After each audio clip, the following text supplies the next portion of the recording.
Hello, everybody. Welcome to Audio Asylum, the podcast where we talk about everything from superheroes to, I don't know, social commentary. So, let's go ahead and jump right in, though. Tonight, to start us off, we have myself. Hi, I'm Joseph. We have DJ. I'm here. We have James. Hello.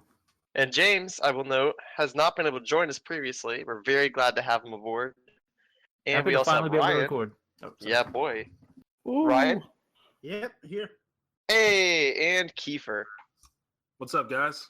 Yeah. Now, before we actually get into topics, I have a very important question for y'all. Extremely important.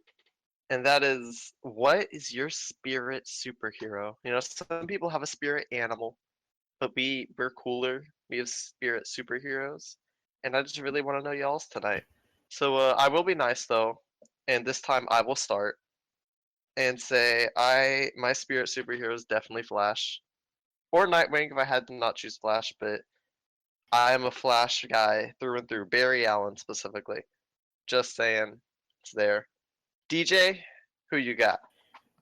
I've got two. So one would probably be One Punch Man because we're both very dry and we normally don't have a lot of hair. So Normally? normally. Oh man, shots fired already. The second one would be Batman because I'm a loner and I don't like other people. You don't like other people. Yep. Do you have a Like being a constant need stoner. for cough medication? I have a constant need for justice. There you go. That's good enough for me. James, my man, who you got? So I chose Spider-Man, but with the added caveat that, so like Peter Parker, I'm really nerdy and I'm fairly skinny, but when he becomes Spider-Man, he's really cool and can do everything that, obviously we know he can. So the caveat is that even when I would be Spider-Man, I'd be equally nerdy and there'd be really no difference. So I can really empathize with the Peter Parker, but I put There on a you mask go. and it's still the same. I like it. I like it. How about you, Ryan? Doctor Strange, mostly Ooh. because his hero's journey is a lot like my own life journey, minus the hands and, being successful, wealthy doctor. So you, and the mysticism, wait, right? so you're a mystic? No, what I mean is he goes from being self-centered, terrible jerk of a person to being someone who cares a little more. He's still arrogant at times, still smug and sure of himself, but also able to appreciate those around him. So that's a lot of what I've been learning, and so Doctor Strange is my spirit superhero, so to speak. Cool. I like that. How about you, Kiefer? I think I'm going to go with Superman or Captain America, not to shame the DC fandom. I'm not gonna lie. I was expecting a Watchmen pick. I don't think I'm worthy to be compared to any of the There you go. But I think Superman or Captain America, just because they embody kind of that classical idea of what a hero should be, and I do my best to pattern myself along their behaviors. I am greatly inspired by both of them, so those are the ones that I want to be the most like. Definitely. I should probably give a little bit of background for mine too.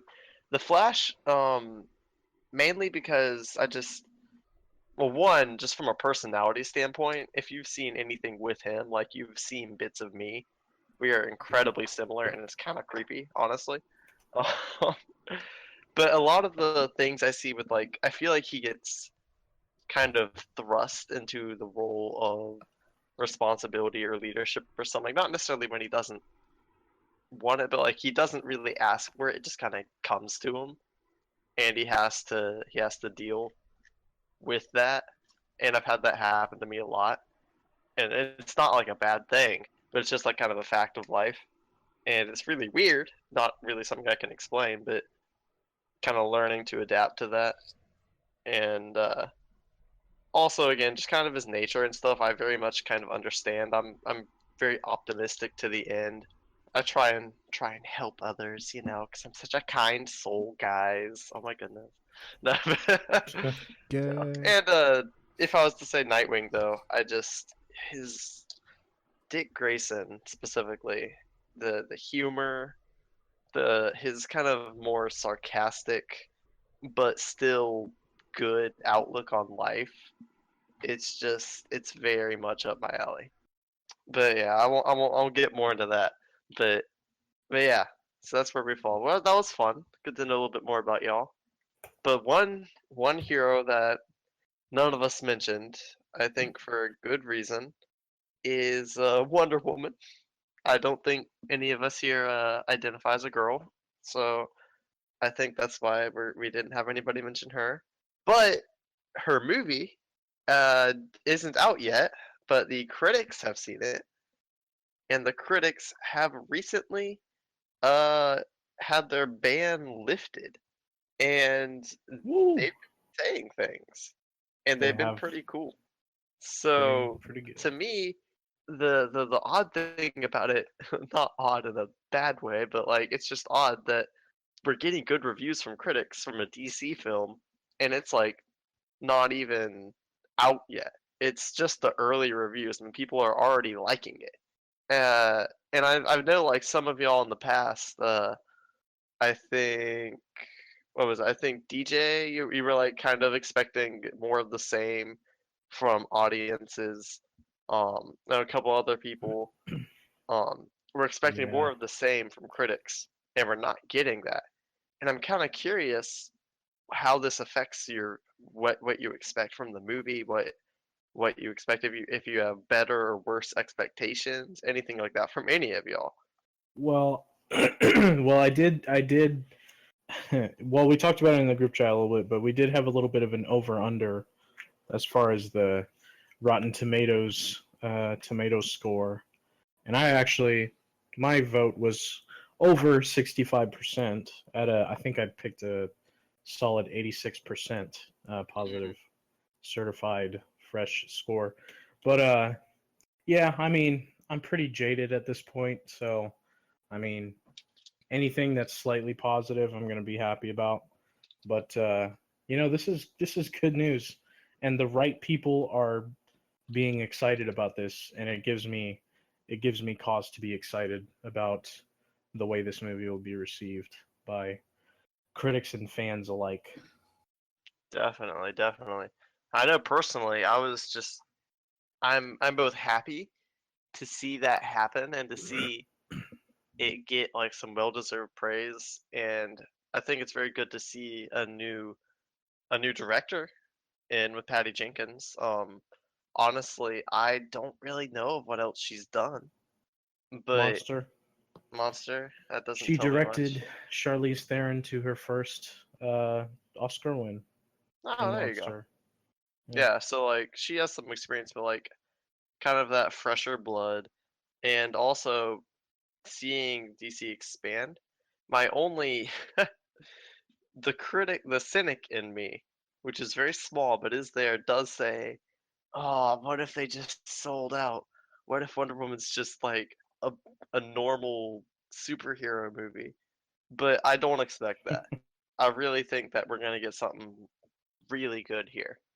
So I'm excited for that. But who else has some thoughts here? I feel like the cynic in me is probably a little bit bigger than the cynic in you because I look at these reviews and I think I see something very consistent, which is wow, positivity in DC. Oh wow, what, you laugh, gasp. It's like all There's right. a lot of hate for Zack Snyder amidst all of this positivity. Yeah, That's the and downside. I love Man of Steel and Batman v Superman.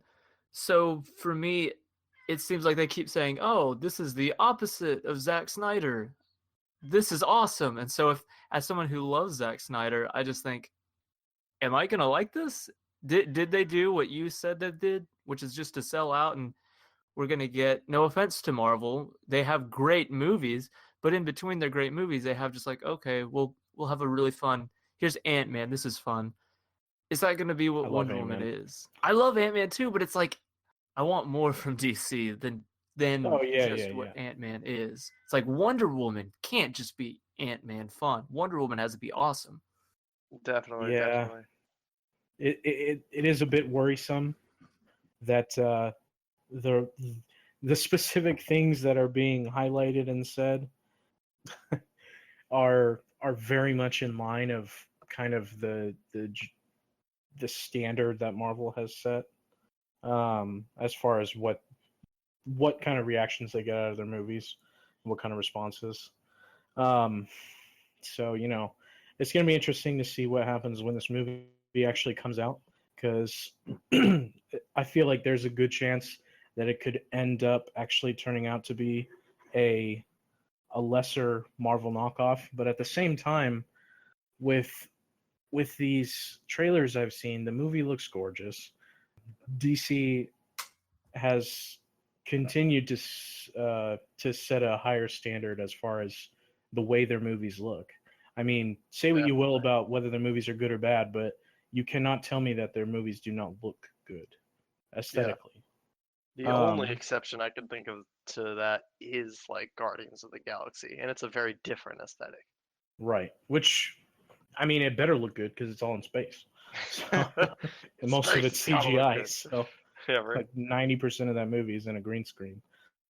So, but yeah, I mean, I think it's gonna be end up being good, and it makes me happy that people are getting on board with DC, and I think this is the right movie to kind of whet people's appetites right before Justice League comes out, because it kind of gets people back on board. Like, all right, we're in this. Maybe Justice League will turn out pretty good. So, we'll see what happens.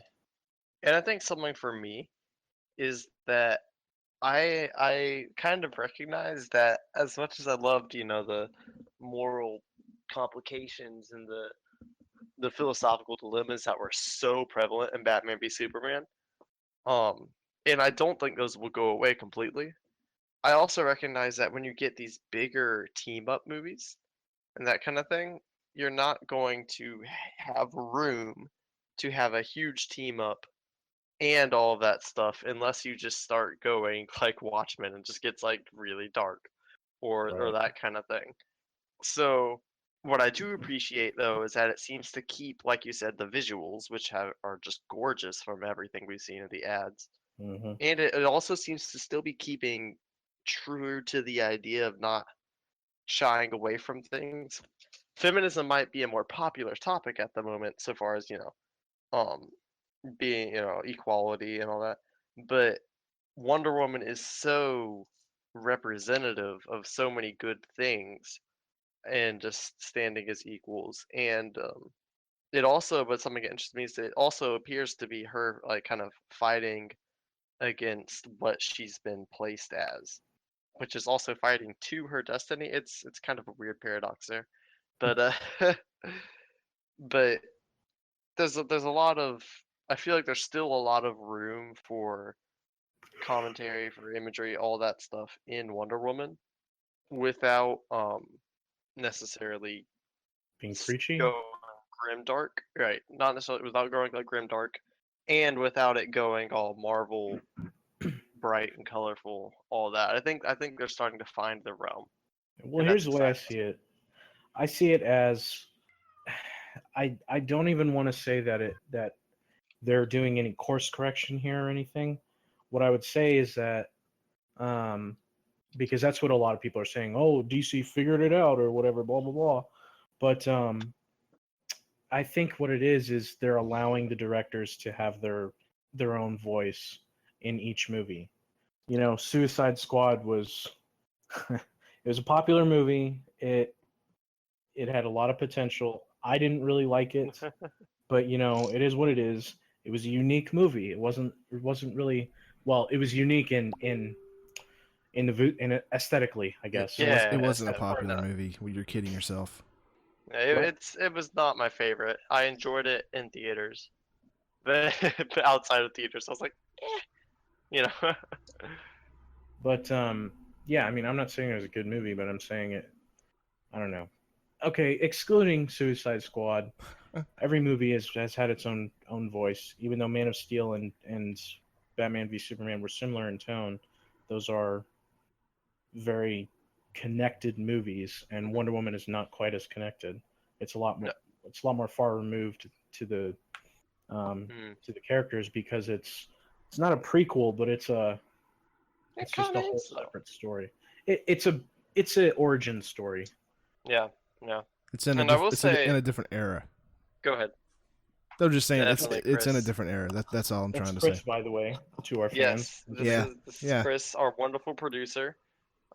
He floats in the background like an invisible sprite, just What? waiting to jump in at the right opportunity. And I've always looked at him like a sprite.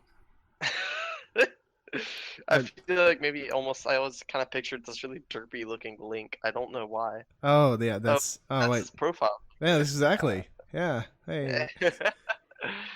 No, but since you can't escape now, Chris. Oh crap. Yeah, you said words, now you gotta keep saying them. That's right. You have to tell us. You have to go and think. I'll give you like 30 seconds I about already who know it. your spirit superhero is. I You already know. I already got it. And, Oh snap! yeah. Who you got? Goku. I will not count that. Superhero. That is a superhero to me. I will. You know what? Because you said to me, and that implies like, Subjectivity. yeah, I'll let that slide. But you have to explain why. Mostly for the fact that he likes to eat all the time, and I like to eat all the time. So.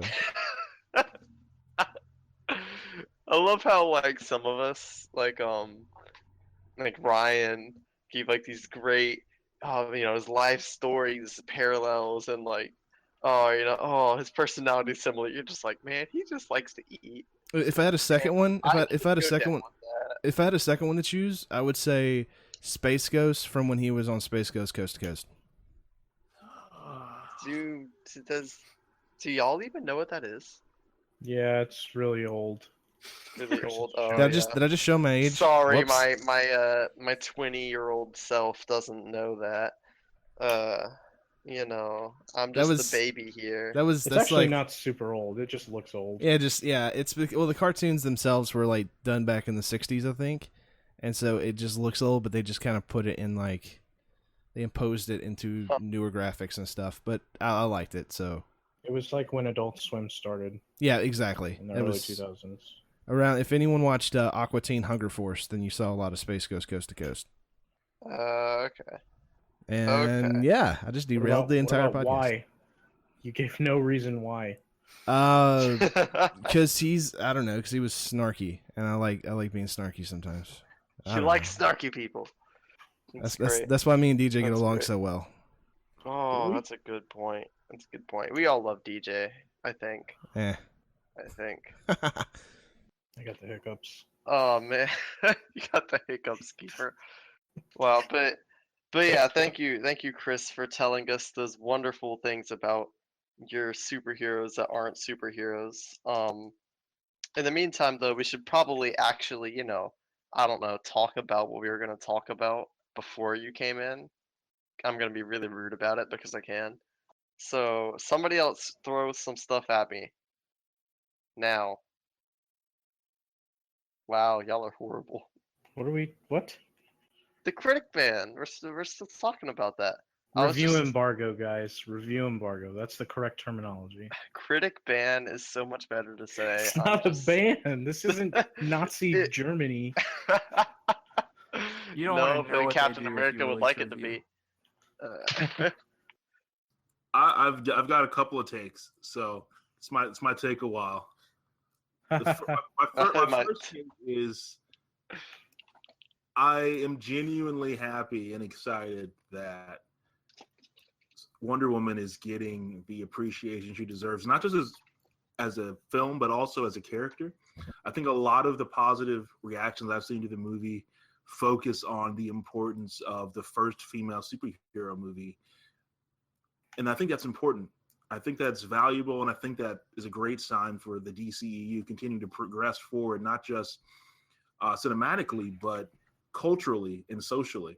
So I think it's a good time to be a DCEU fan. We know that we are in a universe with multiple female minority leads. The first superhero movie led by a woman superhero. So I think that's a great thing. Whoa! Don't rob Catwoman of that. That was not a superhero She movie. wasn't even Selena Kyle. That was an anti-hero movie. She was like Patience. That was the Devil Wears Prada meets B movie. That was actually No, that that was wasn't just an the anti-hero devil. movie. That was an anti-movie. I'm just gonna call it that because it was. It sounds like someone's talking about Suicide Squad.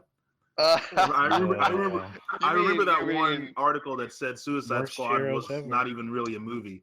But to get back to my take, I think it's great that the DCEU has its first ever like positively acclaimed movie. But on the flip side of that, and I want to give a little bit of a rant to my fellow DCEU fans, we all expected the exact opposite to happen. We all expected people to come out and critically pan Wonder Woman, say Gal Gadot was too wooden of an actress. The scenery was too dark. The story was too serious. There weren't enough jokes. Blah blah blah blah blah. We all expected that, and it's a surprise to a lot of us. Here's the thing, though: you have to be able to appreciate a win. I've seen a lot of this online and social media. There are still people that are still willing and insistent on fighting when there really isn't a battle here. Wonder Woman looks to be a critical success. The only thing left for it to be is a financial success. So instead of going out and antagonizing people who we might want some goodwill from when Justice League comes out, maybe we should just, take a break from fighting battles that don't have to be fought and instead just appreciate the fact that Wonder Woman looks to be the first ever genuinely critically loved DCEU movie. And that's a good thing for me. Well, we only got reactions. Let's just remember that. Well, yeah, I'm going to disagree here with Kiefer because if you go back and look at it, Man of Steel was actually the first critically acclaimed DCEU film. You wouldn't know it today, but the reviews for that were rather positive. It's only been over time that it's become worse and worse and worse and worse. Now, there have been audience turns on that. Now, also, if I recall correctly, I could just be remembering this part wrong, but if I recall correctly, some of the early Twitter reactions to Batman v Superman before we had actual reviews, those reactions were fairly positive as well. And so I'm guarded. I'm guarded on that, and I think that there is just a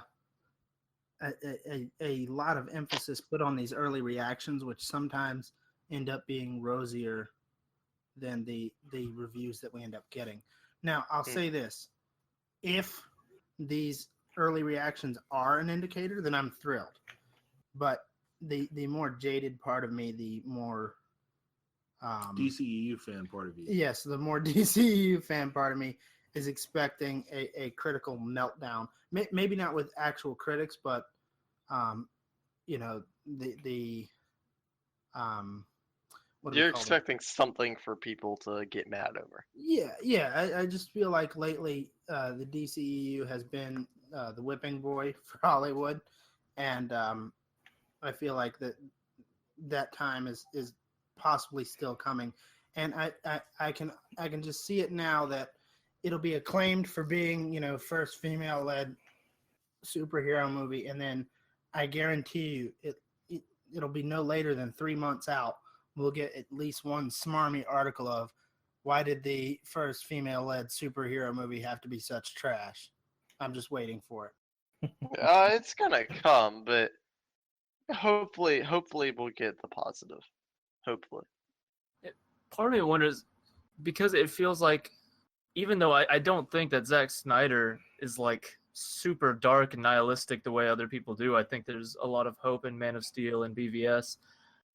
It does seem, though, that like people just equate optimism and humor with the opposite of Snyder, and I would hope that people like weren't this low. But I almost wonder. It seems like there is like a legitimate amount of just hatred and vitriol for Snyder that maybe some people are just saying, whether they even really love Wonder Woman or not, what if they're like, hey, look at this, Zack Snyder. This is a good movie. I think that this is a good movie. Not like you're like, it's just what. And I mean, I don't think that critics collectively just are together like low enough to legitimately like have that affect their opinion of a movie. But it wouldn't surprise me if maybe we get hints. It almost seems like we're already getting hints of that in the early Twitter reactions, saying, "Oh, gasp! Humor in a DC movie." Like, who else are they talking about other than Zack Snyder? So, I don't know. Like I said, I tend to be more cynical at this point with the DCEU and the way people talk about it, but I guess we'll see. Oh, that's a great point, James. It's a great point, Ryan. I get the cynicism. For me, the thing I'm trying to get across is for those people like us who really like the DCEU and who support Zack Snyder, who support the good parts of Suicide Squad, I think there's still a temptation for a lot of us to take an adversarial position unnecessarily. And I get it because we've been burned so often. We've seen the people changing their reports and reviews over the couple of weeks when they see critical reaction turning against the things that we love. To see them antagonizing us on social media and in their articles. So I get the cynicism, and I think it's founded. But for now, I think there's a difference between the way we see early reactions coming out from Batman v Superman and what we see from Wonder Woman. I remember the first reaction I saw from Batman v Superman, I think was that 2 years ago or was it last year? It was 2 years ago. 2 years ago. The first reaction I saw was from a critic who said, look. Wait, no, it wasn't. It was 1 year ago. Sorry. If you like Man of Steel, you're going to like Batman v Superman. If you didn't, it doubles down on the things that Man of Steel did. And in Wonder Woman, we don't get any of that, at least that I've seen. Yeah. It's almost always been powerful. Words like powerful being used, vital, action-packed, fun. I've seen the best DCEU movie phrase 5 or 6 times, and it's probably been out there more than that. So all I'm trying to say is cynicism is good. Skepticism is good, but in this case, at least, I think we have the basis for some hope and optimism, and I think it's a good thing. Yeah. Well, as I'm sure y'all know, it's coming. Great points, everybody. Just wonderful points. No, but I do think seriously though that we've got some. Thank you, producer Chris. Shut up, Chris. I do think we've got some good stuff going here. A lot of interesting thoughts, but the simple truth is that. I just want to jump in real quick with a parting blow. Sorry. You do that, Ryan. You do that. yes. I just love a good parting blow. I wanted to just say here that I feel like a lot of the positive buzz is just that it is the first major real female-led superhero film, and I think as soon as some of these torch carriers find out that it's safe to burn this witch, the burnings are coming. If I could follow up from Ryan real quick. Oh man! By all means. First of all, I just wanted to announce that I'm going to be going to one of the fan screenings for Wonder Woman. Yeah, I missed out on that. Here in North Carolina. I'm very sad. So actually, you can follow me on Twitter to see my reactions. I'm at g.gordonliddy. So you can follow my reactions on Wednesday night and Thursday. You might want to tell us how to spell Liddy. I think the thing that would... I'm not responding to anything that I just heard. So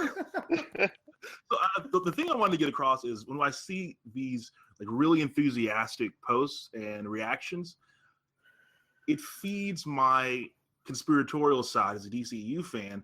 Not that these people are necessarily out to get Zack Snyder or Suicide Squad, but that they have a very ingrained sense in the critical community of what a comic book movie should be.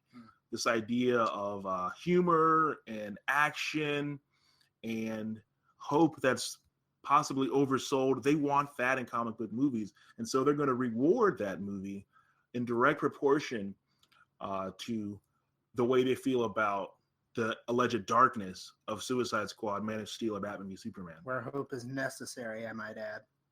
Yeah, so that's all. That's something I noticed as well. So I don't know if it's necessarily Zack Snyder animus or not, or even David Ayer animus, but I do think there's a very specific ideal that a lot of comic book, or at least popular level critics, have about movies and comic movies in general that they want to see expressed, and they're going to reward movies that do that. So that's something for WB to think about. We'll see if the audiences actually reward that as well.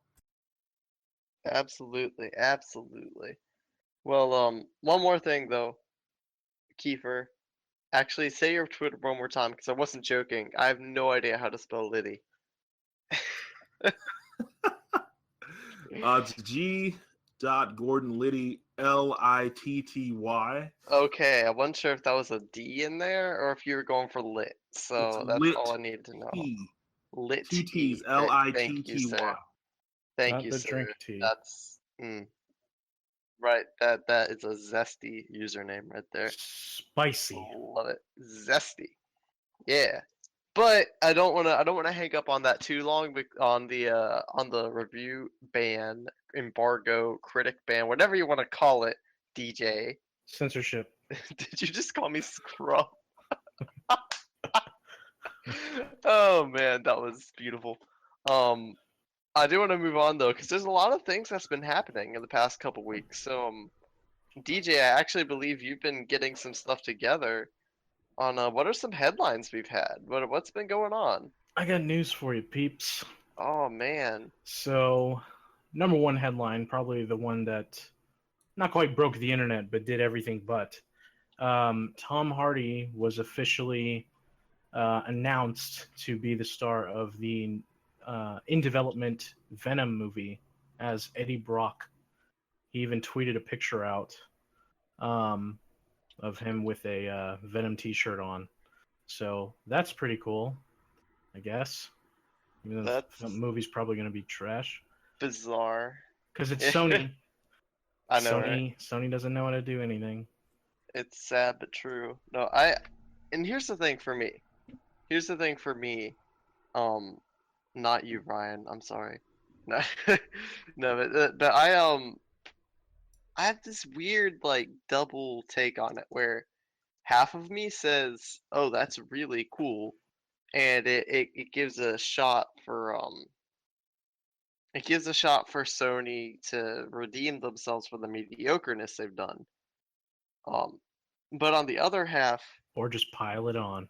Yeah, right, or just pile it on.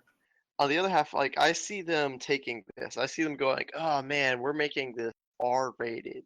Oh man, we're casting Tom Hardy." It's like it almost feels like they're because they kind of are, kind of like the little kid trying to get everybody's attention. That's like, look at what we're doing. Look, guys, look, it's cool. Sony's kind of like Rocky. Yeah. They started out big, and then they lost some fights, and now they're trying to come out of retirement and fight again. Because they had Spider-Man. They started it all. They started it all. And now look at them. But yeah, so like, and honestly, okay, I'm gonna get some fire for this. Tom Hardy's a good actor. I do not place him in. I will not watch a movie solely for Tom Hardy. He is not that level for me. He is not like he's a good actor. I do not consider him a great actor, like among the greats. So I'm gonna get flack, I know, but that's where I'm at. So that's where I'm at. Somebody else. Well, what you got? Yeah, before you steer us into a lake here, I just want to correct the course here and say that I think Tom Hardy is a fantastic actor. One of the best working right now. Yes, I totally agree. Now, that being said, pandering aside, I feel like, and it's a sad commentary that I feel this way, that we get a genuinely great casting moment from someone, and my first reaction is, what the heck is wrong with this? And And maybe that's just where I'm at cynically in terms of comic book movies, and also in terms of Sony. And full disclosure here, in terms of Spider-Man in general. Menace. I know it's not Spider-Man. I know Venom is awesome, and I know that Spider-Man's villains are way better than he is, and I know I'm triggering 80 people by saying that, and I probably did more damage than Joseph just now. But, jeez. But, as I'm burning bridges, I just want to say that I think Tom Hardy is a great actor. You're trying to save the one bridge I burned while you're like just setting fire to the rest of them. Well, yeah, I mean, I burn what deserves to be burned. I'm sorry, but the Tom Hardy bridge doesn't deserve to be burned. I think he's a great actor. I think he'll deliver in the role, but to me, it almost screams like, "Look at us! We hired somebody great to cover our tracks." Exactly. Well, exactly. no, I can't disagree with you there. So to me, though, Tom Hardy right now seems like he's really in a good position as an actor where he understands the roles he's taking. Like, I don't think he just saw Sony throwing a bunch of money at him and said, "Oh, sure, I guess I'll do this." I think he probably liked the story, liked whatever they told him about it. I don't think he's the kind of actor who's just going to jump into a movie. And even with movies that haven't turned out so great, like Child 44, you can still see what could have intrigued him on paper. So this is more of just to kind of, I guess, not throw Tom Hardy under the bus saying he would just accept this because of money. But I do have a question about the movie, though. This is separate from the MCU, right? Yes. This is in. Is it a new continuity, or is it going to be in with Andrew Garfield? No, it's new. It's new again. Oh man. That's assuming they get him back. That's part of the MCU. That makes no sense. After the whole the deal is up with the MCU, they're going to be taking that Spider-Man back to their own, and they're going to be starting up their whole thing. From what I've seen, That's not confirmed. That is not confirmed, but from the way that they are acting, what? I've actually heard a lot more coming out saying that that's not going to be the case. That technically their deal will be quote unquote up, but that's only because that's what happens to deals, and it would be likely that that more deals would be made.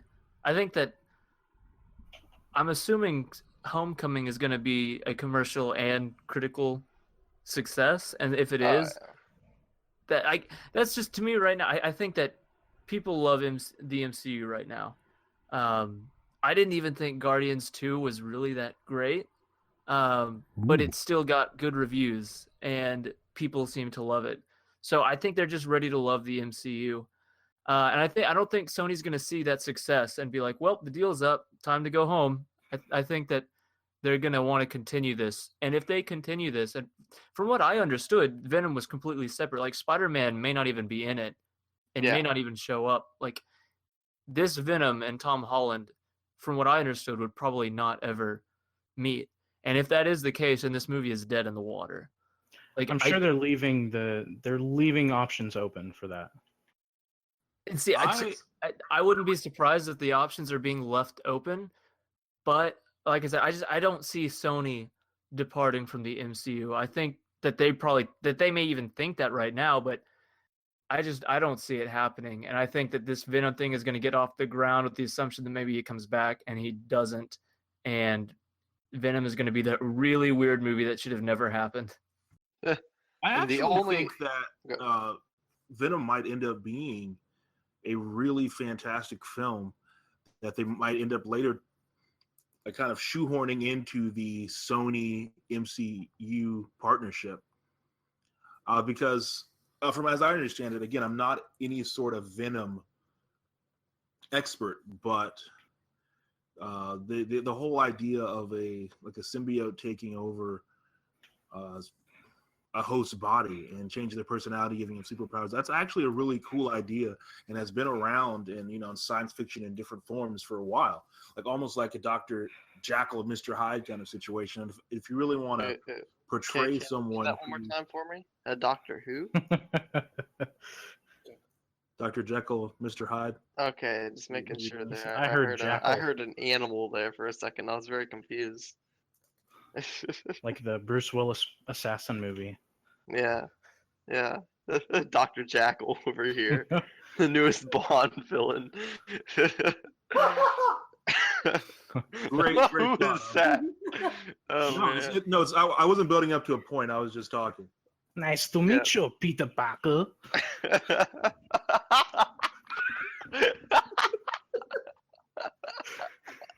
Peter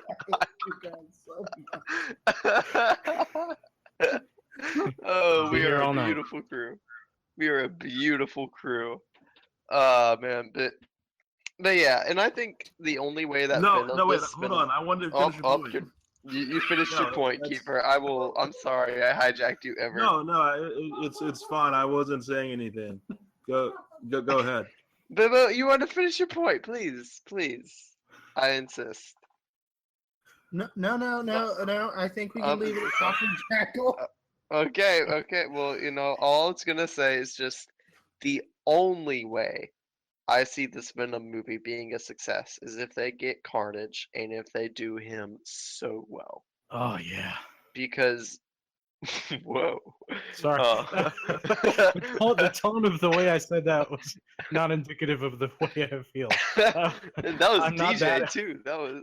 I'm not that excited. But yes, I agree with that.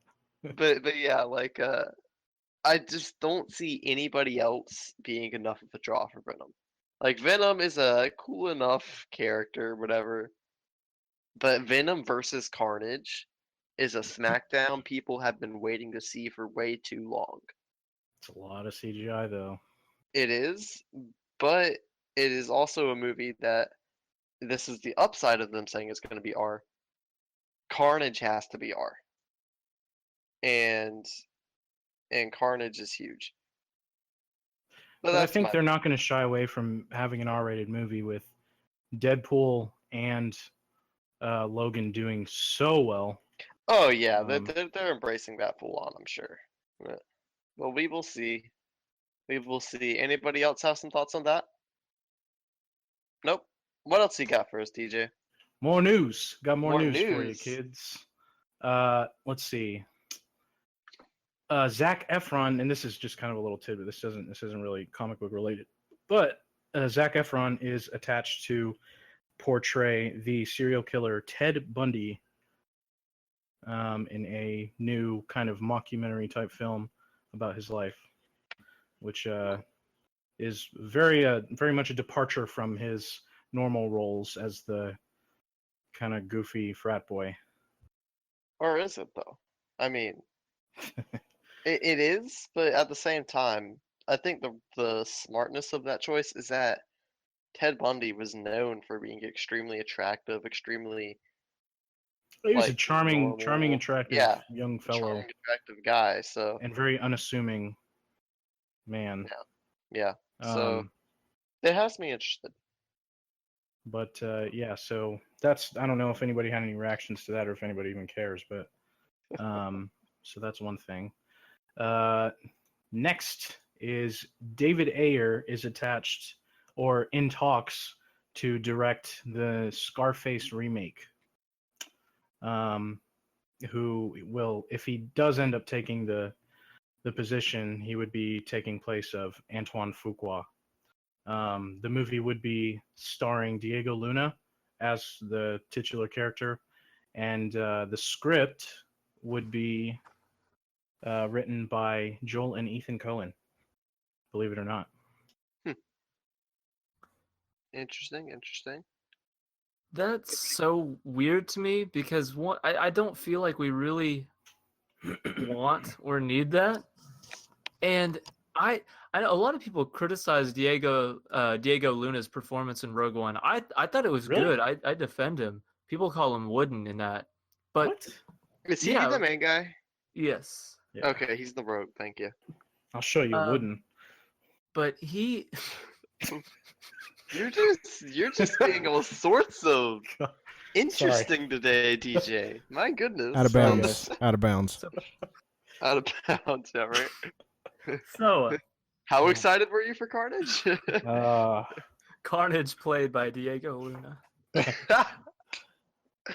But I don't know if he really has what it takes to play that character. I mean I would certainly hope I hope for him. I don't really want any movie to fail just because, like, even remakes of movies that I don't think need to be made, because there's a lot of people involved in movies and they're not like, this is my passion project. They're like, this is what I'm doing. I mean, I like this, and I don't want to be like, oh, I hope your work is just a bomb. Like, I want it to be good. But honestly, I've only seen from Ayer, I've only seen End of Watch and Suicide Squad. And I think what worked in End of Watch was the actors and their, like, the way they would speak, like, their back and forth was really good. I don't think the action in Suicide Squad was really filmed that well. There were, like, a bunch of random needless slow-mo moments, and anytime that, like, anything cool happened action-wise, he would zoom in way too close and obscure everything cool that's happening. And I think Antoine Fuqua is a much better action director. So it's kind of disappointing to see that director switch. Yeah, I kind of disagree with you. Well, to an extent, I think Fuqua, and it's actually interesting to me that Ayer is attached after Fuqua, because a lot of people either don't know or don't remember that Antoine Fuqua directed Training Day, and David Ayer wrote the script for that movie. And not only that, but yeah, David Ayer does a lot of script writing. Also, if you've seen Fury, he also directed that. So I don't know if you saw that movie or not, but that was pretty good. I know Kiefer liked that one. Right, Kiefer? Which movie? Fury? Oh, it was a great movie. Yeah. You're doing great, Kiefer. Thank you Good for the 10 affirmation, out of 10. Kiefer. 10 out of 10. Anyways, but yeah, I'm not too, and also I don't think the movie, I mean, the original wasn't really action packed, so I don't think we have to be worried about the competency of any action sequences, except for if they totally reenact the final, spoiler alert, by the way, the final shootout at the end of the movie. There's a shootout at the end of Scarface? Yeah, the one where say hello to my little friend. And, Mounds of cocaine. So, yeah, lots of that. Well, I'll just finish this up by saying, well, one, I actually agree with James. I think David Ayer has good qualities, but I actually don't think action directing is one of them. That was one of the biggest things I noticed about Suicide Squad, was that for all there were beautiful moments. That's right, Oscar winning. There were beautiful moments of action, like, but overall the flow just wasn't as good as, like, and just the action itself. It was just kind of, it could have been done better. But the real ending, I just had to say, is, what are we? Some kind of mafia? Like, oh man, what am I, some kind of Scarface? Exactly. What else? Anything else? No. Yes. Nope. Yes. Oh wait, I don't know if anybody had anything else to say about that. Nope. All right, next. So more news. Okay, so Hellboy is going to get a reboot, an R-rated reboot, and it is going to star David Harbour from Stranger Things fame. He played the sheriff. Oh, the Jack Nicholson looking guy. Much taller though, yes. Yeah, I like him. But yeah, he fits the build for the Hellboy type, kind of large man with deep voice. So yeah, I think that'll be pretty interesting. I think Ron Perlman is kind of still the fans' choice for Hellboy, but I think if you're going to take it in that R direction, it's good just to go ahead and break with that old continuity and do something different. I'm intrigued to see what an R-rated Hellboy movie would look like, because I really enjoyed the two Ron Perlman movies. So I'm here for it. I'm interested to see what they can pull off. I think there's a lot of ground there, a lot of characters they can still explore. There's a lot of untapped potential there. So they're going to be sticking a little closer to the comics, which is why they're going more towards a horror route than a more fantasy kind of, Pan's Labyrinth type of route. I take it back. I do want a movie to fail. James with the fire. Throwing heat. To me, there is, and maybe I dismiss like the fan base of Carnage. I don't really think like Carnage has a big enough fan base, or Venom, sorry, to warrant a solo movie.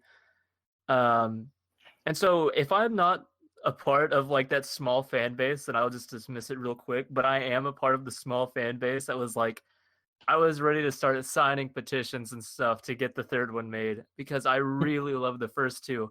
And so to me, to just say, oh, look at these, they love the passion for Ron Perlman and they love Guillermo del Toro's vision. Okay, cool. All right, reboot. We're done. Like, it just if you want the hard R and to go in the horror, then just tell that to Guillermo and get him making the third one. Like, you already have a universe that's fairly well set up, and you've only made 2 movies. It's not like you've blown through a crazy amount of source material that you can't use. My only question actually is, what studio is this? That's I'm a not good sure. question. That would be. I think Fox. Fox as a studio? No, I think it was Legendary. I want to say. Okay. I'll have to fact check, Chris. That's what you're here for. Yeah, because. But also, while we're waiting for that, it's not more so like they ran out of material. It's more so that the last movie lost them a bunch of money. So. But to me, it's like, it wasn't because people didn't like it. It was just because Hellboy's not. Yeah, they didn't see it, and Hellboy is not a big name. So right now, I think what the smart thing would do would be try to keep the base that already likes it and just try to broaden its appeal. What they've essentially done is like they've hurt the people that already, like, your small fan base that already likes it. You've already like put a notch against you by doing a hard reboot and getting rid of the 2 people involved that everybody loves. So to me, it's, what can you do? You're going to have the same uphill climb whether you do a hard reboot or a third one, because it's just the character of Hellboy is just not super well known. See, what they're going to do is they're going to do a smaller budget, and that's why that's why they're not having a problem with it being rated R. And so it's going to have an easier time making its money back, like most horror films end up doing. Even the horrible ones, they usually make their money back because enough people go to see it, and they cost barely anything to make. So this next Hellboy movie could be a massive success. And it would really be able to kind of ride off the new sort of wave of like R-rated superhero movies that everyone's kind of predicting. I heard even it's the difference between having a movie like Judge Dredd, like Dredd with Carl Urban. You know, it's a smaller budget, like hard R movie that still managed to find some success because it knew what it was and it stayed very tightly within certain boundaries. And trying to make like a big budget event Dredd movie that wouldn't have worked. So for me, I think they're accepting the fact that they're going to piss off fans in the very small Hellboy fan base, but they're going to expand the audience by saying, hey, we're going to make a horror movie that's hard R, starring these characters that you may never have heard of, but are interesting in of themselves. And I bet the trailers are really point towards this vast mythology and different storylines and characters and saying, hey, this is the world you can be a part of. But that's the reason why people went to see Deadpool, because it was different, it was interesting, and it had that punch to it. I think the same will be true for Hellboy if they do it the right way. Yeah, I mean, just to hop onto your bandwagon there of the R-rated stuff. didn't even like Todd McFarlane say he was going to personally get another Spawn movie going for for the times when he feels like he can actually do what he wants to this time? Like, I think I they don't were know. going the animated route with Spawn. Really? Yeah. I thought I heard they were trying to go live action again. I don't know. I do not know. But the only other thing I was going to say is, what we didn't realize is that we've discussed the solution to multiple problems here. Kill two birds with one stone. Whatever developer does this at the end of Venom or Hellboy, we just have a cameo of the other one, and the world just explodes as Hellboy and Venom are in the same universe, and they create a new universe of dark, gritty people, and everybody will be all oh, and it'll be all good until it fails miserably. It's my prediction right here. It's not going to be true, but it's a good prediction. So next would be, let's go ahead and get some top 5 box office movies from our resident producer Chris.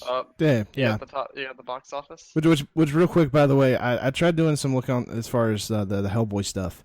I could not find like anything outside of this company called New Image, who has this subsidiary called Millennium Films.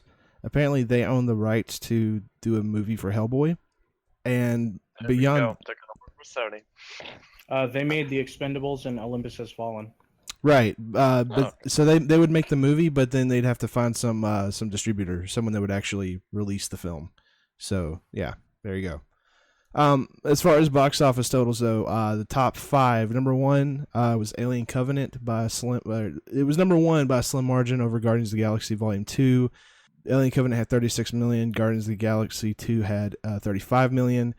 Number 3 was the young adult novel movie adaptation Everything Everything with 12 million. Number 4 was the Amy Schumer comedy Snatched with 7.6 million. Exactly. And number 5 was the 4th film in the Diary of a Wimpy Kid series. This one with the subtitle The Long Haul was 7.2 million. Yes, there's 4. They've been releasing them. They've been releasing them since 2010. Who's saying these? I don't know, but they've made their budget. It's true though. Middle school kid is strong and Bunch of wimps. Well, bunch of wimpy kids. Yeah, there you go. Babysitters who have nothing better to do. That's true. Truth. Diary of a Wimpy Babysitter. Very nice, very nice. Anything else before we move on, or? We're all through the news, my dudes. Fantastic. Fun stuff. I'm still looking forward to the Venom Hellboy combination. I do think though we gotta mention here in the box office right now we have Alien at the top, and I think that segues well because what I understand of Alien, it does some commentary on things more than just scary aliens. And what I wanted to talk about next is actually social commentary in movies, or like morality, that kind of thing. The theme of like commenting, critiquing society in cinema. It's not like a new thing or anything, but it's still very relevant and very common. And I'm just kind of curious. We've had a lot of over the past decade. We've had these movies that, to varying degrees of success, have done that. We have we go a while back. We had like Watchmen, the Dark Knight trilogy. More recently, in a very different light, we had like The Circle, or like this new Alien movie. I don't know if how much they get into it, but I hear they do some stuff. So like, what are our thoughts on how that kind of commentary affects movies, affects their ability to be good, all of that stuff? Just open floor. So yeah, I want to use this point to talk about Alien Covenant and also just a little bit of the original Alien, because I often hold up Alien as the golden standard prime example of how good social commentary can be in a movie without being overbearing or ruining the movie. And I know that sounds weird, given that a lot of the sexual themes and the violent sexual themes in Alien are overt and obvious in terms of the visuals. But also, I hold it up as the golden standard because it leaves it to the visuals and plot points, but it doesn't spell it out for you. And that's also one of the things I really liked about Prometheus. Granted, Prometheus left things a lot more open-ended. And I say that to say all this. Alien Covenant follows in that same similar Ridley Scott vein of bringing up themes of, well, in this case, it's a blend of the sexual themes of Alien and the more philosophical leanings of Prometheus. And I did enjoy the blend of them. But I just want to bring it to this. You can see this stuff in the trailers, but if you look at the ship, the Covenant, it's carrying nothing but married passengers and crew members as well. So everybody on a ship called the Covenant is in a covenant with one another. And then in addition to that, you have the ship, the Covenant is actually phallically shaped, which No. For the layman, penis. Thank you. Yes, but Thank you for that. and I'm bringing this up tastefully because sorry. No, I'm bringing this up tastefully because it is relevant again to the. And I'm not going to ruin the plot for anyone here because there's a lot to dissect there, but there is a violent masculinity and also violent femininity to the Alien franchise that is on display, and it's actually really interesting to psychoanalyze. There's a lot of good articles out there about the original Alien in this context, and Alien Covenant carries some of this imagery and commentary with it because a lot of it deals with insecurity in regards to sex and the blurred lines that the alien creates that really scares the crap out of us on a base level. But I think those types of themes can really work to propel a movie and elevate it above something simple. And that's why I like to use Alien as the example, because to a lot of people it's just a good horror film. But if you look at it and what they intended to do and what they showed with it, it's actually a lot more. And that's what social commentary can do for a film. Part of me wonders, though, so it looks like Alien Covenant is underperforming at the box office so far. I read something that said it's almost embarrassing how slim the margin is between that and Guardians of the Galaxy 2, given that that's been out for like a little over 3 weeks now. And to me, reading, because I really like the Alien movies, and I saw Covenant today, actually just got back from before we recorded, and rewatching the original and Prometheus in this, the first one came out and it was such a big success, and then Prometheus came out and it was like, and this came out, it's actually making even less than Prometheus. Makes you wonder how relevant talking about this, at least subtly, is. Is it, in terms of like financially, is it even worthwhile? And then for me, I'm not even really seeing, in terms of all of like this imagery and stuff, I didn't see anything new in Covenant. It just felt like he was like, oh, all of that imagery that people remember from the first one, well, it's back in Covenant. And he, it was maybe made a little bit more obvious with couples, but it just, I really liked Covenant, but I don't feel like he was really saying anything he hasn't said before or that hasn't been said. And I know that he has the Alien franchise back now, and he plans on doing a lot with it. And I kind of hope that he treats it more as just this intriguing sci-fi thing. And some of his philosophical points in his movies, they get, I think sometimes his reach or his he doesn't really, Speaking of phalluses. all of these images, I don't really feel like he even understands the answers to the questions he's asking, and that could be like turned to say like, oh, well, that's a good thing. But I think in his mind he kind of understands what he's wanting to say, but it's just not coming across. So my hope for him is that he just kind of, if he's going to continue this franchise, just be a horror sci-fi. And I just don't think Alien is really relevant anymore in terms of social commentary. Mm. Well, I honestly don't think it's relevant anymore, period. But I think and look, I love the franchise. I'm a huge fan of the original and Aliens and even Prometheus. But I think the main problem with the franchise is actually the horror aspect. There's no surprise anymore. And so we have no reason to be compelled to be afraid of it. So I think the only way it could possibly stay relevant is to lean more into the Prometheus side of things and be more philosophical, more social commentary wise, because the horror aspect is never going to be the same ever again. Now, that being said, I still think the franchise is pretty much done at this point. Like, I know there can be more, but unless something truly new and exciting happens, I just don't see it continuing to be relevant to today. Well, Interesting. what I think about the Alien franchise, and especially the topic of social commentary, I feel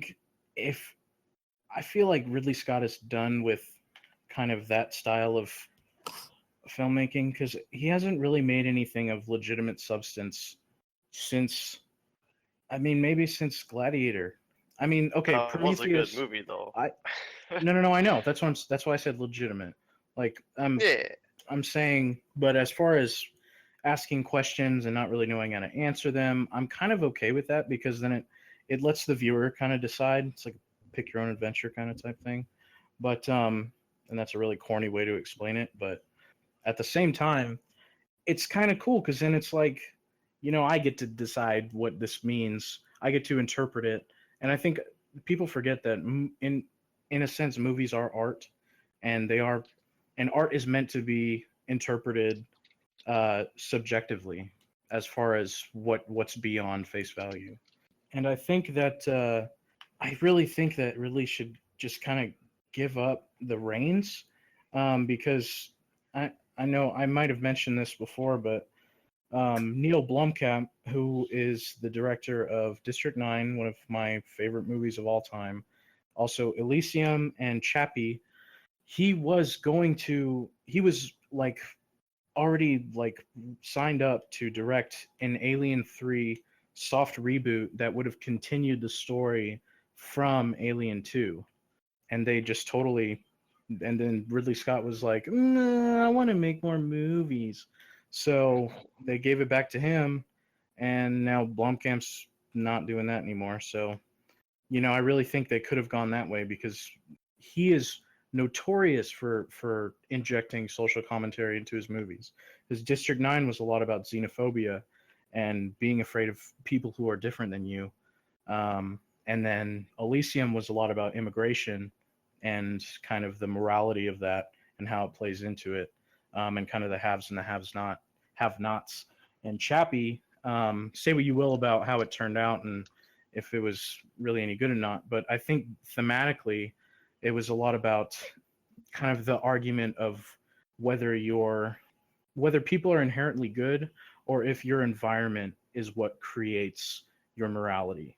And for anybody who saw Chappie, you'll probably understand what I'm saying, as far as your upbringing, who raises you, and what kind of environment you're in will or will not determine who you become as you grow.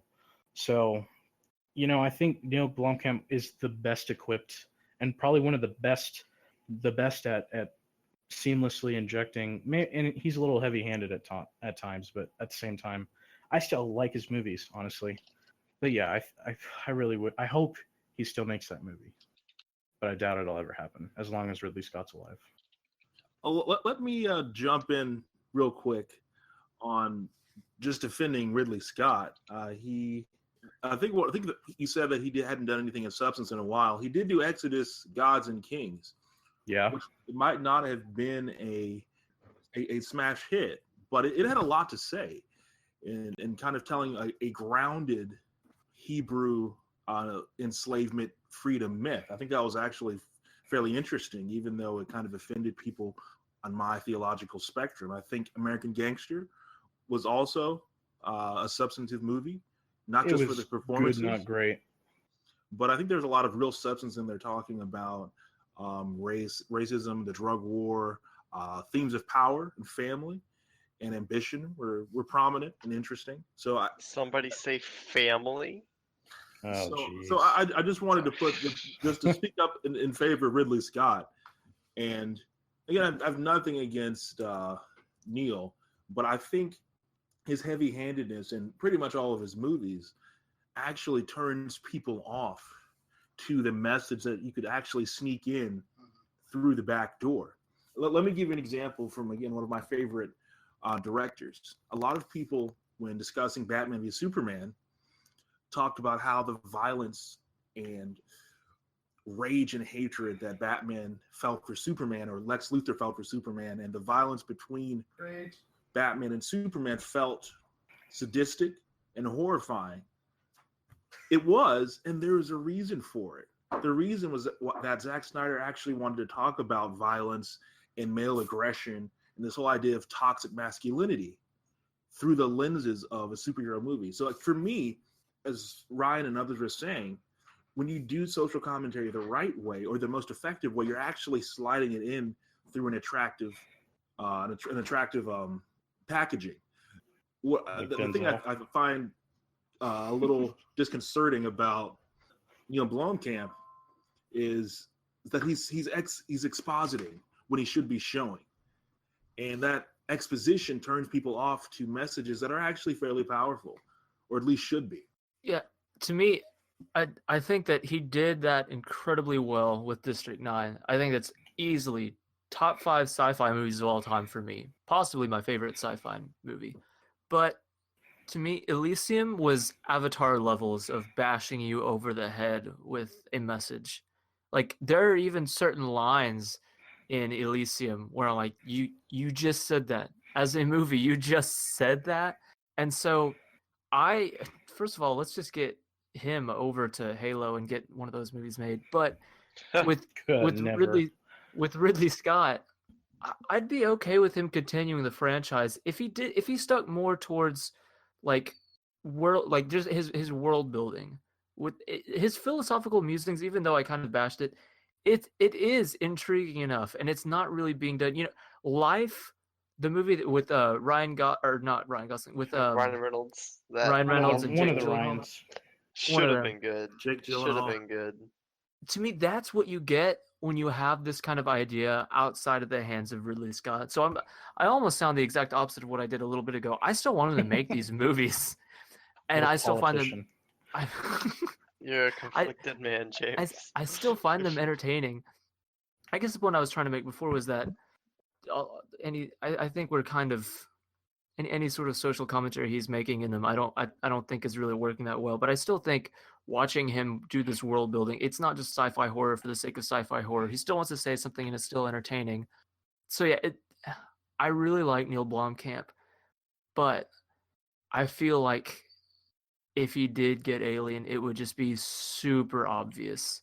And any semblance of subtlety that's been in the franchise so far is going to go out the window. Fair points. Can I jump in one last time? Yep.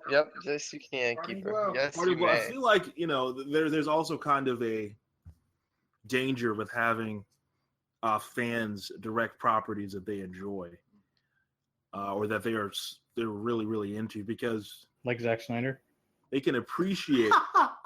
Correct. Yeah, no, that's a great point. People who don't like Zack Snyder could think that maybe he's just too interested in recreating visual moments that inspired him as a child instead of actually telling stories. I've heard people say that before.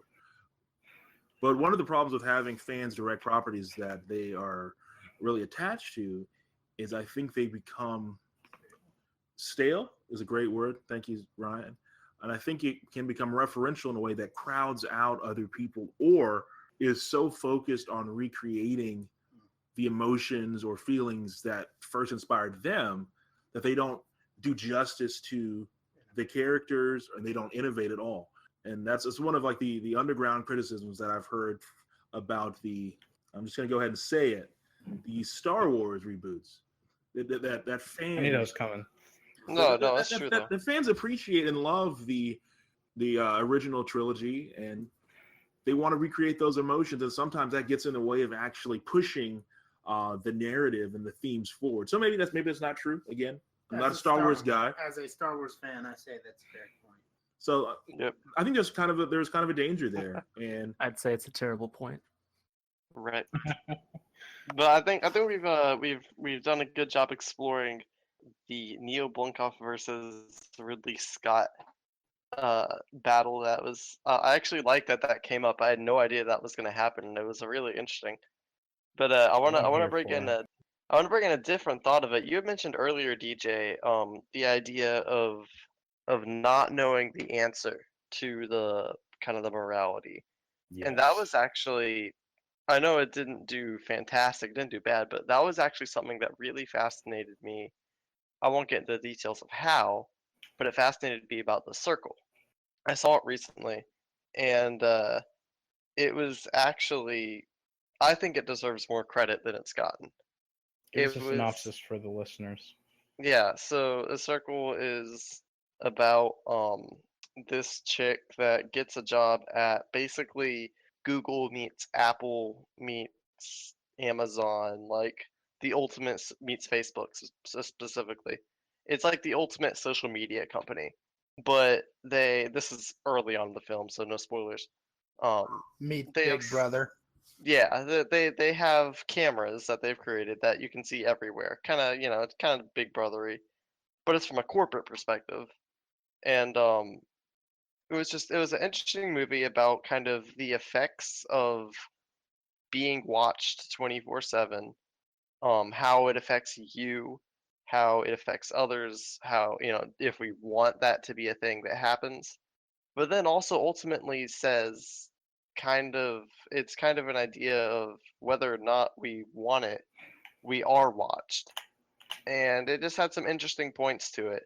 And while I'm sad to see that it isn't as popular as it could be, because there's a lot of good talent in there, a lot of good actors and actresses, and I think a lot of interesting points they bring up. And the ambiguity of the ending really struck me. Did anybody else see The Circle? I did. You did. Ryan Cool. Ryan did. So let me gosh, I'm so contrarian tonight. I'm gonna sort of disagree, Joseph. The ending didn't strike me except in how abrupt it was and how it didn't push back against some of the negatives it was stating in the film. Without spoiling anything, there's a certain character who does not want to be in this massively interconnected thing, which is implied to be like a global phenomenon at the time. And the antagonist of the film push it off like he's deranged for not wanting to be involved, or like he's disturbed for not wanting to be connected. And I did not find that to be the case. And I think even the main character, played by Emma Watson, didn't think that to be the case, but she never once pushed back on that point. And that is the worst thing they could have done. I feel like they fainted towards making some really good points. They made a point about elections that I thought was great, and then they never brought it up again. The solution at the end of the film was actually self-defeating, and I think that unfortunately the ending unraveled everything it was building up, and it was so good up until that point. And I liked the film a lot up to that point, but I feel like it wasn't brave enough to actually make those statements. And I'm okay with open-ended. I'm okay with things that leave for discussion. But if you want a good example of that, look at Inception, where they build the film so that there's evidence either way, and so that you can discuss the film in a deep philosophical light and pick it to pieces, and it can be open-ended. But I feel like The Circle was trying to make specific statements and then decided not to last second. I don't know. It's an interesting way to look at it. I don't know. I was obviously much more positive than you about it, but I think that where we Overall, it was disagree, great. Overall, it was yeah. great. I just didn't like how See, they where we ended. disagree on the ending is that you say it defeats everything it did. I think that's not quite true because, well, one, talking about the person that didn't want to be a part of everything, and Emma Watson's lack of pushback, she was there. That was part of the interesting thing to me, was that she both did there was a recognition that you have the right to not want to be watched, and there was a recognition of that's a thing that you should, privacy is a thing that we as human beings want and desire, and all of that. but there's more. This it's getting into the meat of the movie, so call it like You- semi spoilers. Yeah. It's not like total spoilers. I was Well, trying to. you know what that reminds me of Oh, is The Dark Knight, actually. yeah. And the end of that movie where, spoiler alert, he hacks all the cell phones in the world, or probably just Gotham City, because that's the only place that exists in those movies, apparently. Oh yeah, Hong Kong, with Hong Kong's. What He he makes does the is living sonar, yeah. basically, yeah, and it brings up a whole question of morality and what are you willing to do to get the bad guy, or to ensure your victory, or whatever, or what are you what are you willing to become, and what you're willing to give up, like your privacy, your freedom, what you're willing to take from people, stuff like that. And I think that poses a very Yeah. significant question, especially with the government, especially with the whole, I forgot what it was called, but with them, the phone tapping and all that stuff, and Yeah. Al Yeah. Qaeda and George Bush and stuff. But back to the circle, to get semi spoilers is like kind of your half warning. It does touch on that, but the ending to me wasn't an abrupt like, oh, whatever. It was a recognition that you can't destroy this happen. It's a recognition of even if we said, hey, we're gonna stop making these cameras, somebody else is going to. The technology is there. It's already around. It's not a thing that like it's not like it's like a thing. I can't. Sorry, my words are failing me today. Um, it's not something you can really avoid. It's a real life scenario that even if you were to say, hey, you know what, this guy's right. He should to want his privacy. You can't get away from the fact that the cameras are gonna be there one way or another, or that this is something that's changing. The digital, everybody has a camera with them. Everybody's looking, recording what's around them. This is a fact of society, and they point out a lot of good things about it. There are good things that come from that, and they point out a lot of bad things Snapchat. about it. We'll leave that in the middle zone. How about that? Yeah, But they point out some really bad things about, really bad things about having cameras everywhere. You know what I'm talking about, right? And it was a very interesting because the ending didn't say let's destroy the cameras, and it didn't say let's go make sure everybody is connected and all that. It was saying, hey, it's here, and we have to live with it. And the best we can do is try and use it to the best, and not be and again, not destroy people in their wants to not be a part of it, but not to be intrusive. That's just it, though. She then uses it to destroy the antagonist of the film, and I think that it's self-defeating, because I feel like the message they were trying to go for in every little social issue they bring up is the right to opt out, and then at the end they're like, well, too bad, you don't get to. And I think that was the self-defeating part of it, is that yes, it is a fact of society that there are cameras everywhere, but it's not a fact of society that you have to volunteer your image, and I mean, not volunteer, you have to compulsory be secretless. They actually make the statement in the movie. Now, I will say the antagonists make the statement, so it's not the message of the movie, but at one point they say secrets are lies. And yeah, that was part of the antagonist thing. Yeah, Tom Hanks coming in strong. Which is interesting, because they do a lot to show where some secrets are not lies, they're just necessary to protect freedom. And I think that's an important distinction. But I think that the problem I had with the ending is that while they were building up this message, that I feel like instead of actually fighting back and talking about the rights of people, they fainted for oh, well, it's around, so too bad. Interesting. And again, I think that's fair points and all that. I say that a lot because it's true. It's a interesting discussion, interesting thing that I think is a little too open-ended to even properly discuss in its completion tonight.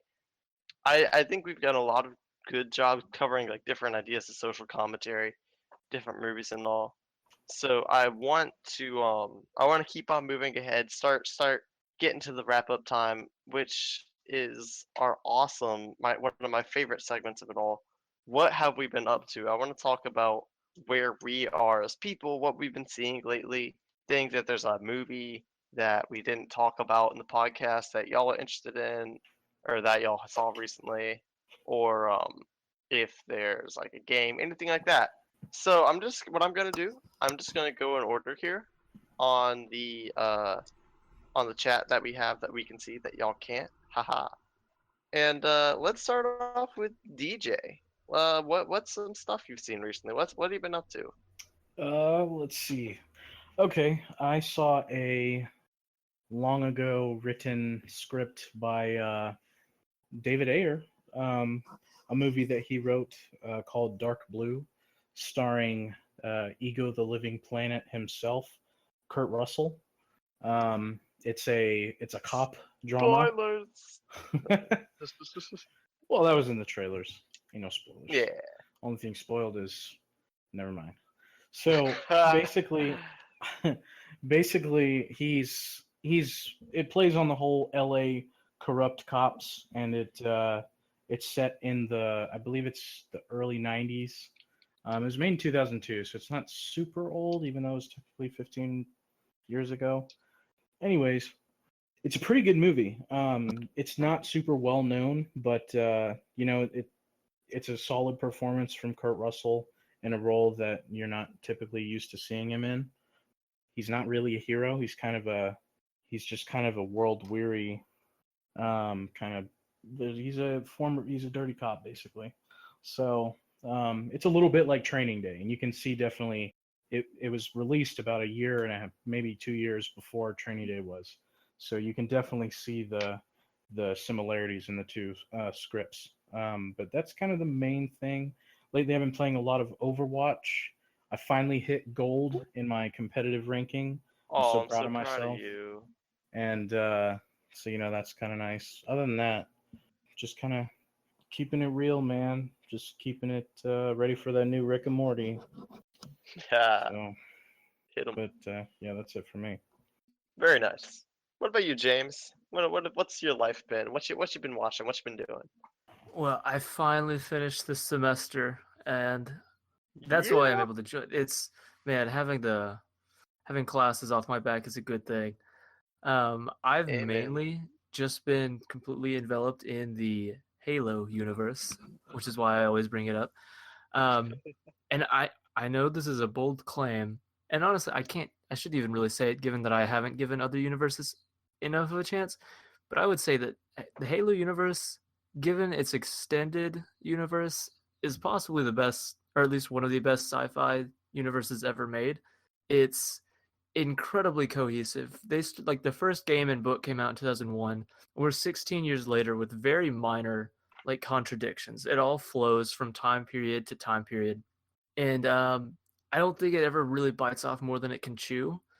Which is what I think other franchises like Warhammer might do, where it's just it just it does too much, and it's kind of all over. It tries to tackle way too many genres, and in my opinion, doesn't get enough of them right. So yeah, I've read like so far this year, I've beaten Halo Wars and read like the first 6 books chronologically.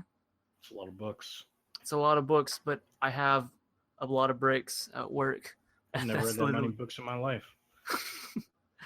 So, and then outside of that, just seeing movies whenever I can. Like Guardians of the Galaxy 2, not as good as people say it is. Alien Covenant was fun, and I'll probably end up seeing King Arthur sometime soon. So, just a lot of movies mainly.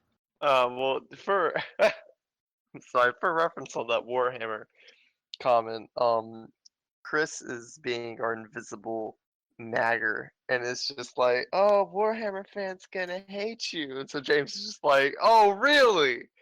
And just stomped you. I personally love you, Warhammer fans. What's Warhammer? I have no idea. Because it Oh doesn't my matter. gosh. It made that MMO Get World of wrecked. Warhammer. Get Oh. wrecked. No, I actually do have a vague idea. It's just not much of one. Isn't it like a sci-fi Dungeons and Dragons, right? Yeah, I don't know. Something like that. That's We'll say called it's that. Darts and Droids. Oh my bad. It's That's let's called take- Star Wars. It's let's take sci-fi and fantasy and sometimes horror and the Roman Catholic Church for whatever reason and mush it all together. Yeah, Sounds fun. yeah, that sounds Oh like man, that sounds like my life I'd age watch 11 to 16. Ah. Oddly accurate. But for me though, I've had some stuff going on in gaming and movies. Not much movie wise, except I have been loving watching the B level movies of just the horrible monster movies or like Yes. the nature rising up against you. I've been like binging those lately, and it has been a wonderful experience. I Have mean, you seen Troll Hunter? I've not. I've not It's- seen Troll Hunter. I think it's a Finnish movie, but it's or maybe it's Norwegian. Norway. Yeah, it's actually like really good, and the special effects are really good. It's a B movie premise, but it's like found footage and giant Okay. trolls. It's Okay. it's pretty amazing. Sounds fun. Well, the other half of that is I've been watching a lot of my Amazon Prime has been killing it in so many ways. I've been watching a bunch of riff tracks, which is the Yes. Mystery Science Theater 3000 people after Mystery Science Theater 3000. And I recently watched a Vanilla Ice movie that apparently came out that was like a Vanilla Ice movie. That was the It's best one. Oh my goodness, man. It was hilarious. Y'all just need to get Amazon Prime Wait, and watch all the riff tracks. was it a movie about Vanilla Ice starring It was a Vanilla Ice? movie starring Vanilla Ice. It was not about Vanilla Ice, but it was like he was the main character, and it was a bunch. It was like if you took an MTV music video from 1993 and made it an hour and a half movie, but worse. So is he like he's like a ice cream chef that he twilights as a Yeah, assassin. he's Ice in his veins. They call him Vanilla Ice. he's it's like a basic. He's the bad boy, and there's like the girl he's trying to get, but there was like really weird plot convolutions, like witness protection was involved, and overly stereotyped '60s boyfriend was involved. That was also like rage filled. It was so weird on so many levels. But yeah, so like stuff like that. On the gaming side though, Amazon Prime again is coming strong because of Twitch Prime, which is the most underrated, awesome part of Amazon Prime. No, we're not sponsored. Yet. Yet, that's right. But we can be looking at you, Amazon. Hey, Yeah, you big wigs at Amazon, come see us. we love you. But No Twitch less Prime, than $1 billion. that's right, that's right. Twitch Prime's awesome though because I've been getting several free games. One of which I actually started. It didn't come just recently with it, but a while back, Banner Saga. The Banner Saga came, which I don't know if y'all even heard of it. It's this weird combination of like part choose your own adventure, like part Oregon Trail, part Fire Emblem in the fighting style. Yeah, just so like there was a lot of things to it, and it's super interesting so far. I'm really enjoying it. And you also got like Titan Souls. I too have been playing Overwatch because it's awesome. I don't want to make you sad, DJ, so I'm not gonna say my rank. Yeah, maybe Um, shut up, Joseph. Yeah, I'm just Shut gonna your leave mouth. it there. Enjoy yourself. Yeah. So that's about it for me. Besides, graduating with my associate's degree, but that's other parts of life. I won't get into that. We got a badass over here, Mr. Joseph the Grad. hmm And anybody who listens to epic rap battles, tell me you didn't just go. Plus, I got your back, nah. No. No. Please don't do that again. That hurt. Oh man, I'm sorry, but it was there. But I will move on. Ryan, how about you? What have you been doing? You know, as you guys have been going through it, and the great eggplant debacle is going on, I have been thinking. That reference. Besides the movies we've already talked about, what have I watched? Nothing really. But I will say this: I am playing through. That for some weird reason I've had this for ages, but I recently just picked up my 3DS and started playing Luigi's Mansion Dark Moon. Ooh. And that is seriously underrated. Wow. It's old, but it's good. Well, it's not old, but I'm gonna say 3DS can't be that. yeah. I mean, it's old for 3DS users, but I've been really enjoying it. That and on the retro side of things, I think it just triggered James. But on the retro side of things, I have been enjoying various Final Fantasy titles at different intervals and going through those. And it's interesting to see the way the franchise has evolved over the years and some of the ways it has misstepped over the years. I think after I am done with my Legend of Zelda experience, I may move on to Final Fantasy. Just because it's such an interesting franchise and there's a lot to talk about there. But Are you gonna watch all the movies? those don't exist as far as I'm concerned. I've seen one of them, Kingsglaive, for 14 or whichever the recent one that came out was. Yeah. It's Advent pretty- Children was pretty good. You're right about that, Chris. Advent Children was pretty good. But I'll say this: my experience would only focus on the numbered franchise entries. So mournfully, no tactics or anything like that. Even though I totally love it. But yeah, I've been having fun with that, and I promise I am getting around to writing the next step of the Zelda experience, and I'm really looking forward to completing Wind Waker for it as well. Kiefer, your turn. What you got? Well, I've been obviously keeping up with Attack on Titan. I'm starting to Season go 2, right? through Evangelion and Fooly Cooley Ooh. with some guys in my house.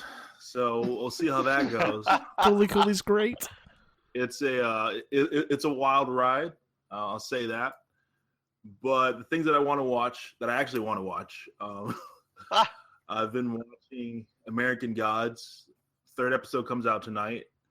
Great cast: Ian McShane, Emily Browning, Crispin Glover, Orlando Brown, Ricky Whittle. The first two episodes were absolutely fascinating, and the third looks to be just the same. So I'm going to actually watch that after this podcast is concluded. Please tell me what that's about. Yesterday, what? Please tell me what that show's about. American Gods? Yes. But don't say American Gods. Now you got me. Well, actually, the reason why they call it American Gods is because the gods of the TV show are actually tribal deities brought over by the people that immigrated to America. So you have like a really cool cross sections of gods from like Odin, Anansi, in case you guys didn't catch it the first time. Yeah, Not a definitely. Nazi. Loki, and these are like the old gods that came to America from different lands with their tribes and the great waves of immigration that came to America. Then you have like the new gods, and there's kind of this battle and war going on between the two of them. The new gods, of course, technology, fame, fortune, all that cool stuff. Oh man, I thought you were going to say the flying spaghetti monster. Pepe the Frog? He has achieved that rank. Oh, Rest in peace. Harambe would be one. Rest in peace. Yeah. Chuck Norris. Oh Yeah. man. Sorry, Keeper. Sorry, go ahead. So that show's great. I'm hoping that it continues the pace that it's set for after the first episodes. And I just saw King Arthur, Legend of the Sword. And I'm going to take a moment to say this. This movie was not perfect by any stretch of the imagination. But for me, it was exhilarating. It was punk rock. It was Guy Ritchie dialogue. It had good action sequences. Even the story was interesting. Something the critics usually said in their reviews was mediocre or tortured. I thought it was fairly straightforward revenge plot. I enjoyed the whole thing. It was basically a $250 million high class B movie, if such a thing is even real.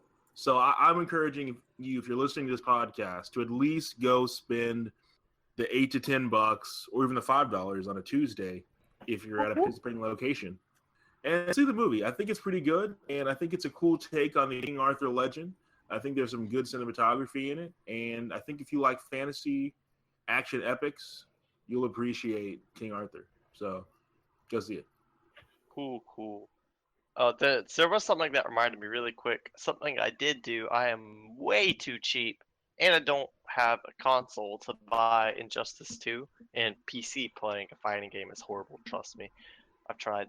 But I am not cheap enough. In fact, I am way cheap to go to YouTube and watch the entirety of the story mode cinematics, and it was interesting. It was an interesting ride. I appreciated some of the stuff. It was, a lot of fan service because it's an Injustice game. But yeah, it was good. The animation was bizarre because the facial stuff, they actually did like facial capture. So you gotta get used to it for the first like 5 minutes because the faces are a little it's kind of the uncanny valley where like it's like these look a little too real but not quite real because it's That's animated. the second time I've heard that. Yeah, it's bizarre. It's a really bizarre thing to look at, but you get used to it eventually. Especially when it's like half of a mask is covering it, it helps it flow a little better. But yeah, that was just a little add-on. Did you have a little add-on, Keith? Yeah, I just wanted to remind people that if they want to check out my first reactions for the Wonder Woman screening on Wednesday, they can find me on Twitter at ggordonliddy, spelling mentioned before, and I want to kind of do like a little video reaction afterwards. So hopefully, that'll be something cool. Very nice, very nice. Well, I believe that wraps us up. I can't even speak, y'all. What is my problem? I believe that wraps us up tonight. That's what I was trying to say.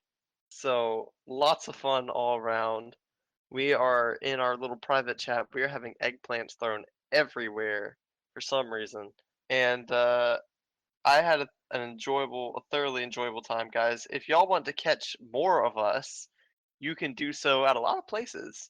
The primary primary place. Excuse me, I need to laugh at myself for a second. The primary place to do that would be going to, of course, www.articleasylum.wordpress.com. That is where we have our articles. I know we've got Chris has been putting up box office numbers. Kiefer doing some Trailer Thursdays. And in addition to that, we've done reviews, some different takes on movies, all sorts of stuff. So definitely check that out. We also have the social medias like Facebook, Article Asylum, Twitter @Article Asylum, even Instagram, I believe. And Don't we got send nudes. Yeah, that actually is one of the few times you will hear that. Please do not. No eggplants. I really don't or eggplants, especially eggplants actually. We also have a YouTube channel. Again, same name, Article Asylum. You'll see the podcasts uploaded there. The podcasts like this one and the two previous are uploaded on YouTube on the home site, articleasylum.wordpress.com. Also, we have it on iTunes in the podcast section. Where else is it uploaded? Is there any other place we got it? We're working That's on Google Play, right? Yeah. We're still under review Maybe right one day. To be Android determined, y'all. users. Maybe one day, Android users. Or just But listen if to you're us on Android, live. just go to YouTube or go to our site, even better, and you'll find us there. I believe that is everything. So have a nice night, everybody. Stay beautiful, and I will see y'all or hear y'all next time. Bye-bye.